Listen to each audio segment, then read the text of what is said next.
Good morning, garden friends. I wanted to update you on how our sprouts are looking. So I've got lots of plants sprouting that I can transplant. I'll probably transplant some of them into my garden, but some of them are going to go to the school garden. So we've only got one birdhouse gourd plant. There he is right there, and something kind of munched on him. I'm not exactly sure what might have gotten to him because I've pretty much almost always kept the lid on except for when I take video. I don't know. But look at this. We've got right there next to that birdhouse gourd, I've got one icebox watermelon growing there. And then there's another one. Where'd it go? Right. Let me see. I gotta get my finger. I don't know if you can see it.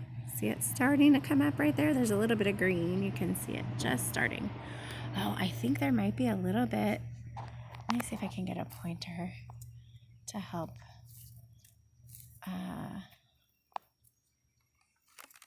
show what I'm talking about.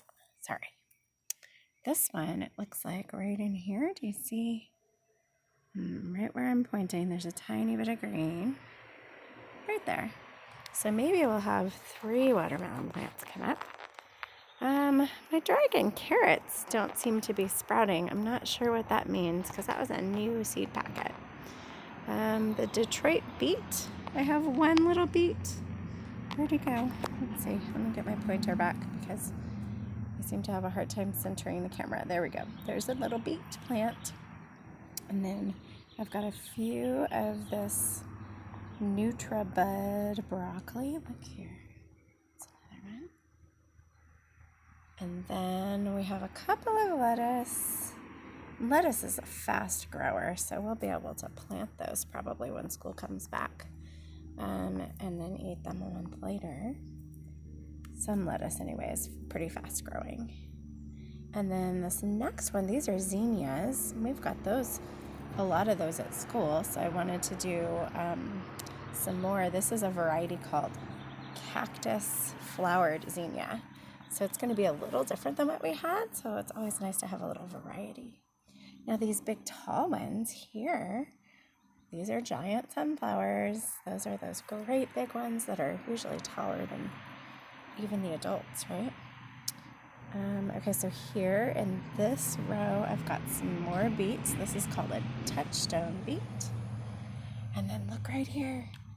I've got a bean plant here, and I've got a nice tall bean plant here. That's a bush snap bean.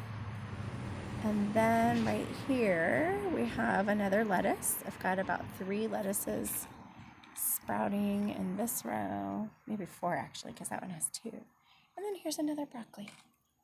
There's another broccoli right there. So that's what's happening in the big one. I wanted to show you.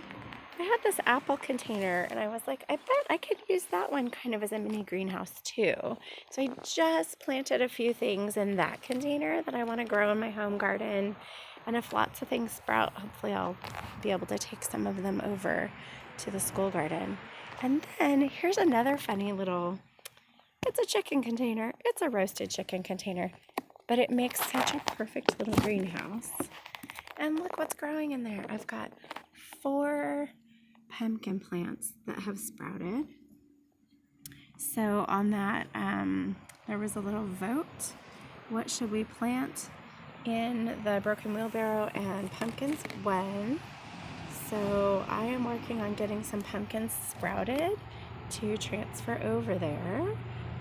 These are what we call sugar pie pumpkins. So they're not super big. But they're the kind that you traditionally would make pumpkin pie out of.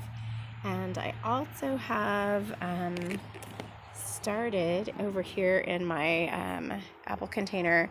I have a couple of different ones. I have one called Big Max. That's supposed to be like a really, really giant pumpkin. And then I have one called Howden, which is sort of like the medium big size that you would make a jack-o'-lantern out of. So we'll see if those will sprout for me, and hopefully we can grow some nice pumpkins at school. And then these are some plants that I got from friends to put in my home garden. Sorry, there's a helicopter above me and he's kind of loud.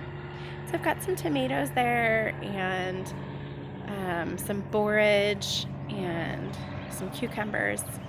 And let me show you what I've done at my home garden. Here's some more tomatoes that I have for my home garden. Look at this.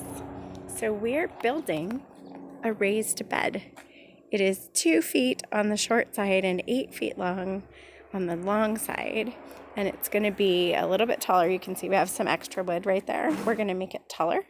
So it's going to be as tall as this post. It'll be that tall all the way around. And then we're going to fill it up. This is my pile of dirt right here. See the pile of dirt in my driveway. So we'll fill it up. And then I can transfer all these tomatoes into my raised bed. And we're actually going to build 2 of these, hopefully. But it might take a little while for us to get both of them done. Yeah, I'm really excited to get to do some vegetable gardening at home. I will still, of course, be taking care of the school garden along with Mr. Michael and Miss Elisa and Miss Shannon. Everybody's taking turns helping water and weed and keeping it ready for all of you. Yeah, so anyway, there's our little sprout update. I thought you would like to see how our sprouts are doing, and I hope a bunch of you decided to do that garden in a bucket STEM project that Miss Gillerin did a video about, because that looked really fun, and I know she was giving everybody seeds. So I hope I can hear from your teachers like how your projects like that are going too. So be sure and let your teachers know if you did the STEM project that is a garden in a bucket, okay? Awesome. All right, guys, I will get you a school garden video up in a few more days, but I wanted to do a sprout update, and I hope you're all doing well. Look forward to seeing you in a few months. Take care.